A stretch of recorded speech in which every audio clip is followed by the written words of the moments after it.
rizki nggak akan tertukar. Rizki Anda mustahil tertukar dengan orang lain, mustahil itu. Rizki kita itu sudah diatur. Yang belum teratur adalah surga kita semua.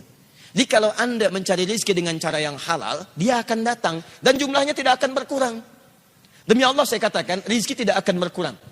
Sifatnya diberikan sesuai dengan pas kebutuhan kita, sesuai dengan maslahat kehidupan kita.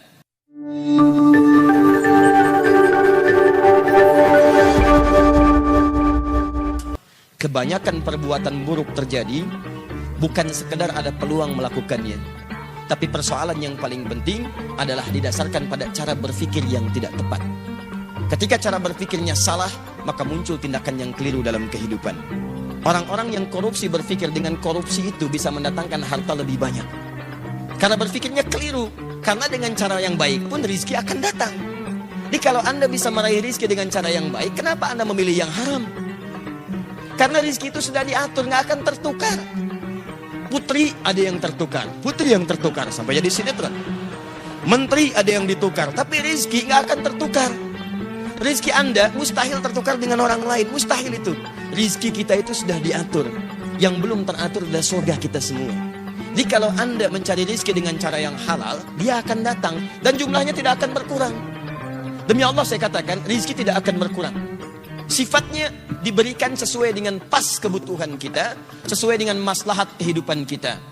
Misal, si fulan rizkinya 1 miliar, yang satu 1 triliun.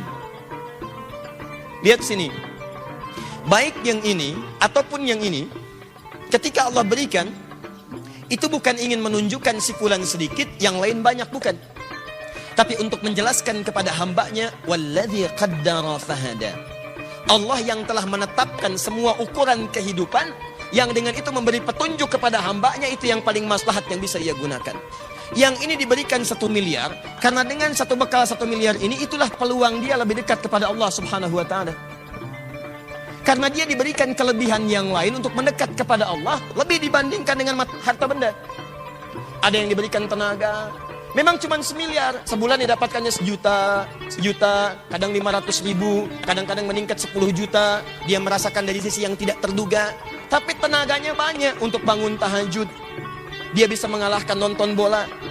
Dia bisa mengalahkan hal-hal yang lain. Dia hindari begadang, dipakai tahajud. Orang datang ke masjid saat adzan, ternyata yang adzan dia. Yang ini beda. Tenaganya belum terarah untuk bisa memaksimalkan tahajud. Puasanya belum konsisten.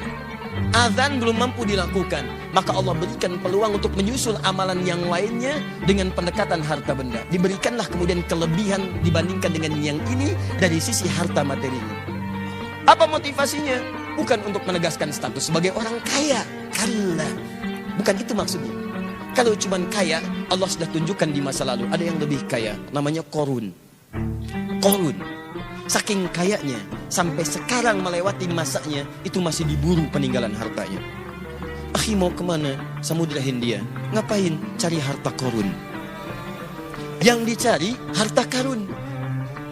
Dan belum pernah ditemukan ada orang mencari harta selain Qorun. Tidak ditemukan. Tapi Qorun salah jalan. Dia gunakan hartanya hanya untuk sekedar berbangga. Dan diabadikan kisah itu dalam Al-Quran. Bukan untuk menjadi kisah yang kemudian banyak dikenang dan disampaikan atau bahkan didongengkan. Allah ingin memberikan gambaran bahwa sudah pernah terjadi orang kaya sombong. Dan hasilnya mengecewakan. Quran surah ke-28 ayat 76 sampai dengan 77-nya.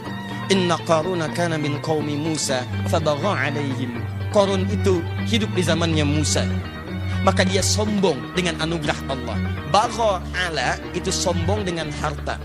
Kalau togha itu sombong dengan kedudukan. Makanya ketika Fir'aun sombong disebut togha. Idhab ila Fir'auna innahu togha, bukan bagha. Tapi Qarun disebut bagha. Inna Qaruna kana min qaumi Musa fabagha alaihim. Dalam bahasa Arab, kalau orang disematkan kalimat bagha pada dirinya, itu artinya sombong dalam hal status terkait dengan harta benda, hartawan. Kalau tagha, itu sombong dengan kedudukan. Subhanallah. Uniknya, dua-duanya hidup di masa yang sama. Penguasa zalim berpartner dengan pengusaha gelap. Jadi, dan hikmahnya selalu begitu. Awas, tapi yang paling menarik, dia sombong. Apa yang disombongkan? Wa inna mafatihahu latanu bil usbah. Sungguh kunci-kunci brankasnya saja. Brankas dia punya gudang. Antum sekarang brankas paling segini, brankas dia gudang. Kuncinya saja itu dipikul oleh bodyguardnya, betapa sulit dan beratnya. Jadi kalau dia jalan kemana-mana, yang dibawa itu cuma kunci brankasnya. Di belakang ada bodyguard, ngangkat. Dan dia tunjukkan pada orang, ini saya nih. Ini kunci brankas saya. Masya Allah. Mau nyuri, nyuri aja. Ini aja ngambil kuncinya berat. Korun. Jalan seperti itu. Saya tanya pada Anda ya, kalau Anda punya brankas satu, kuncinya akan Anda publikasikan atau Anda sembunyikan? Saya belum pernah temukan ada orang beli brankas satu, kemudian dia kunci dipublish. Ceklik, kunci brankas saya. Cari masalah. Cari masalah. Jadi kalau Anda belum pernah sekaya Korun, gak usah ikutan sombong. Tidak usah ikutan sombong. Anda telat. Telat, terlambat, kesiangan, kepagian, kemalaman. Dan keterlaluan. Karena apa yang Anda sombongkan lebih kecil dibandingkan apa yang dimiliki Korun yang Allah titipkan kepadanya. Jadi kalau harta Anda nggak seberapa dibandingkan Korun, nggak usah ikutan sombong. Anda ketinggalan. Kalau ada orang kaya lewat ITB sombong, berdiri di depan Anda, sampaikan, maaf Pak, Bapak telat. Selesai. Udah. Dihancurkan oleh Allah, fakhassafna, kami tenggelamkan semuanya dengan harta-hartanya. Tapi kemudian turun kaidah. Wabtaghi fima atakallahu daral akhirah wa la tansa nasibaka minad dunya.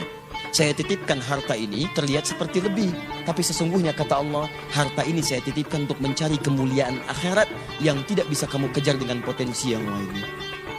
Jadi Anda pulang ke rumah, coba lihat titipan mana yang Allah titipkan kepada kita secara dominan. Ada yang kedudukan, pakai kedudukan itu untuk beramal. Sebelum itu ditukar.